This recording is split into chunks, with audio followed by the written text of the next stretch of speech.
안녕하십니까. 최보람입니다. 여러분, 사상계라는 잡지를 기억하십니까?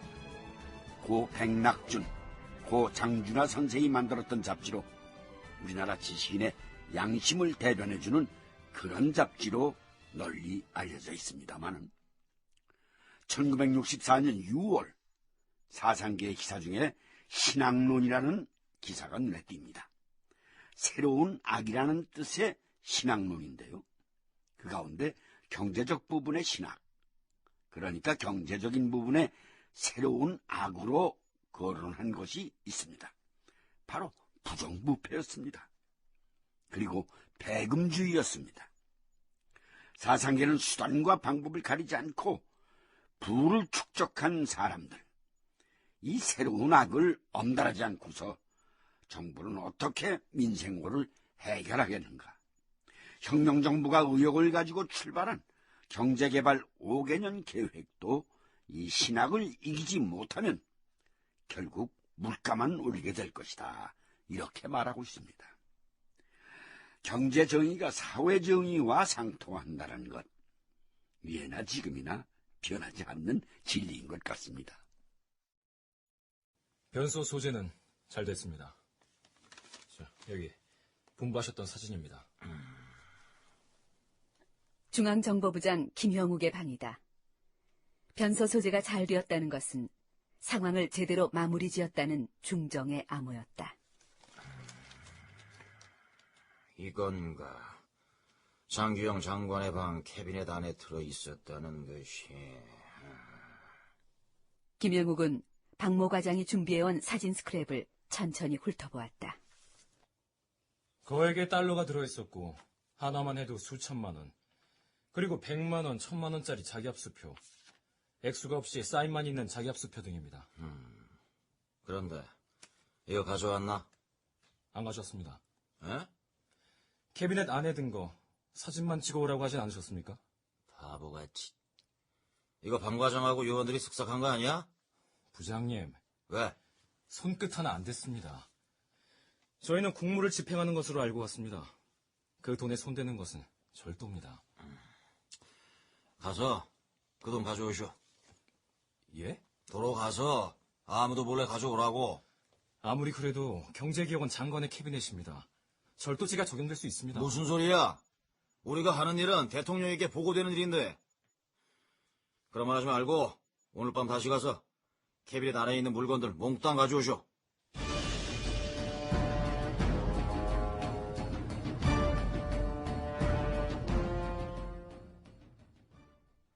결국 그날 밤 중정요원들은 경제기획원 장관의 방 캐비넷을 몽땅 털어온다. 그리고 다음 날 아침 장관님, 큰일 났습니다. 아니, 뭐가? 장관님 방 캐비넷이 몽땅 털렸습니다. 뭐? 어젯밤 캐비넷이 몽땅 털렸습니다. 아니, 몽땅 털어! 장관님! 누구 소행이야?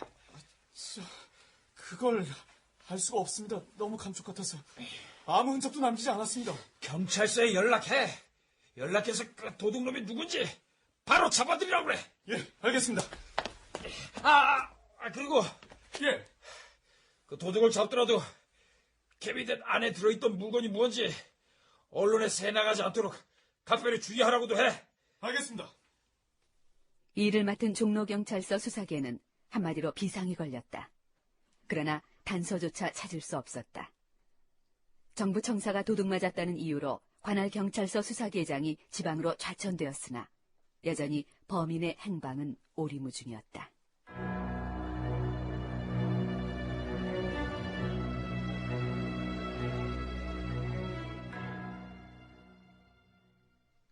한편 중앙정보부장 김형욱이 청와대를 찾았다. 그의 손에는 장기영의 방에서 나온 한화와 미화의 증거 사진이 들려 있었다. 카카, 이거 보십시오. 이게 뭔가? 장기영 장관 방의 캐비넷에서 나온 겁니다. 이거 돈 아닌가? 그렇습니다. 장 장관의 캐비넷 안에는 상상할 수 없을 정도로 많은 돈 뭉치가 나왔습니다. 현금, 수표, 이 달러 모두 다 있구만. 각하, 어떻게 처리하시겠습니까? 저는 이것이 권력형 부정의 한 사례라고 생각합니다마는. 김형욱이 수고했어. 그런데 말이야, 그 처리 문제는 시간을 두고 생각해보는 게 어때? 각하, 그렇게 해.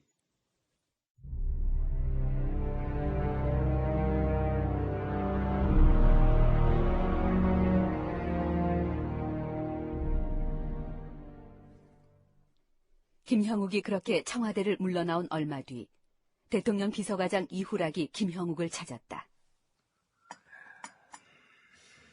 김 부장,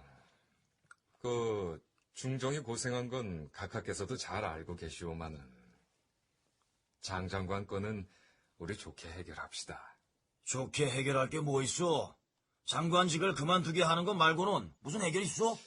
어허, 그러지 말고 중정부장이 이것 가지고 시끄럽게 하면은 각하 체면이 뭐가 되나?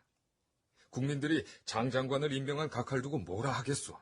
각하의 체면 때문에 큰 사건을 눈 감는단 말이오? 김 부장, 좋게 해결합시다. 장 장관은 각하와 독일 방문이 예정돼 있는데 우리나라 경제 문제에 그만한 인재 없어요. 나는 장기영이 절대 그대로 못 둡니다. 김 부장, 왜요? 장 장관의 방에서 중정요원들이 돈다발을 가져나왔다던데 우리 김 부장이 그러라고 명령했다면서요?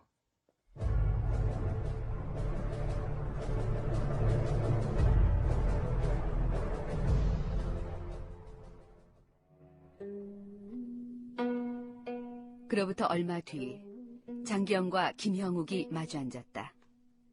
서울 시내 한 고급 요정이었다. 자, 김 부장. 내 술 한 잔 받아요. 내 진작 이런 자리 한번 만든다 하면서도.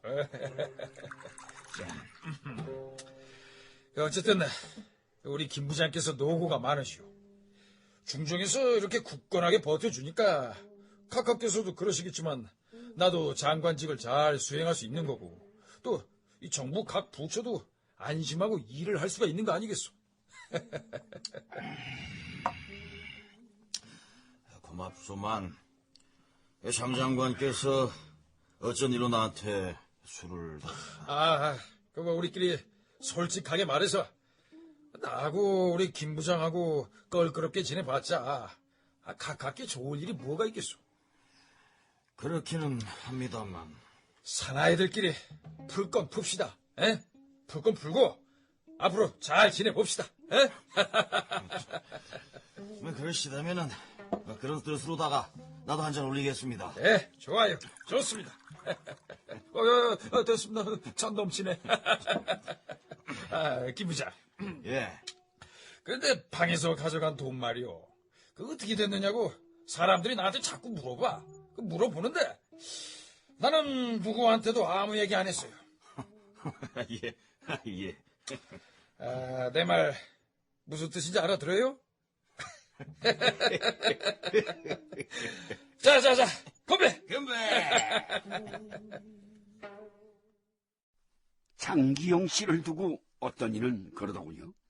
통이 크고 사람을 다루는 수완 또한 대단하다고 말입니다. 어쨌든 이 일로 장기영 장관과 김형욱 부장은 친한 사이가 됩니다. 이후 장기영 씨는 실세 장관으로 자리를 굳히고 저돌적으로 업무를 추진해 나갑니다만 그 과정에서 부딪히는 인물이 생깁니다. 바로 김학렬 차관이었습니다. 경제기획원의 회의 때마다 두 사람은 아주 날카롭게 대립합니다.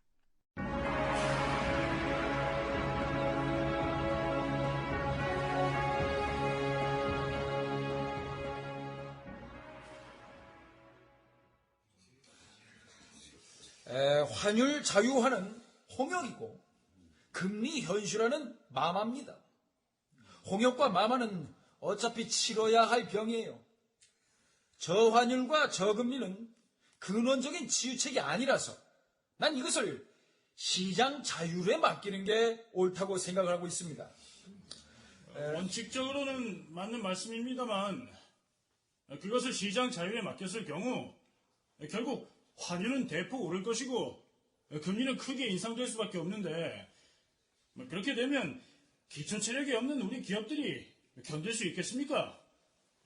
시장 자율화에 맡긴다고 하더라도 일단 우리 기업들의 체질 개선을 그 체질 개선을 하게 하기 위해서 시장 자유화로 가겠다는 거예요.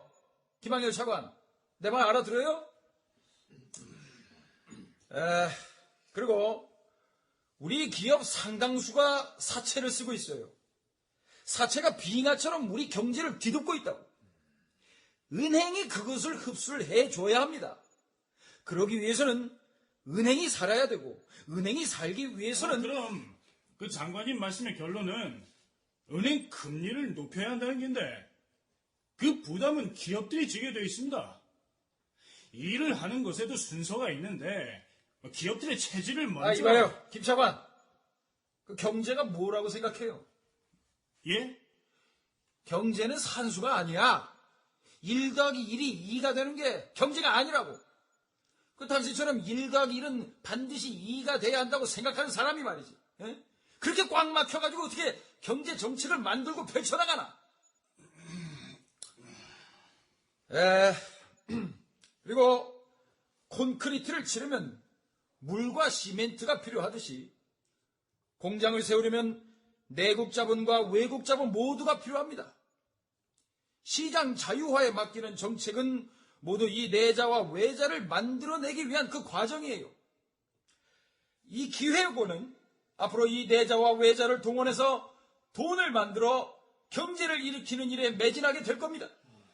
장관님, 한마디만 더 하겠습니다. 외자를 동원하는 문제에 관한데 말입니다. 장관님은 언젠가 저한테 빚도 재산이라고 했습니다. 그러나 그건 아닙니다. 빚은 빚이고 재산은 재산입니다. 일개 개인이라면 모를까 한 나라의 경제 정책을 이끌어갈 수장으로서 그런 생각을 갖고 있다면 그건 정말로 곤란하고 위험한 일입니다. 뭐요? 김 차관, 그런 식으로 사사건건 나하고 대립하고 맞으면 나 당신하고 일 못해! 경제기획원은 한때 대한민국 경제정책의 핵심적 역할을 해온 곳입니다. 특히 60년대 중후반, 70년대 초반이 그러했습니다. 장경 씨가 장관이고 김학렬 씨가 차관이던 시절, 김학렬 씨는 실국장들 앞에서 장기영 장관을 신랄하게 비판했다고 합니다. 당시 정부 조직 문화로 봤을 때 쉬운 일은 아니었을 겁니다. 그러나 생각하기에 따라 그게 모두 다 한국 경제를 위한 견해가 달랐기 때문이었고 그 견해를 맞춰가는 과정이다. 이렇게 생각할 수도 있지 않을까요? 근데 정말 문제는 그게 아니었습니다. 제가 서두에서도 말씀드렸습니다만 우리나라 경제를 망치는 새로운 악, 신학이었습니다.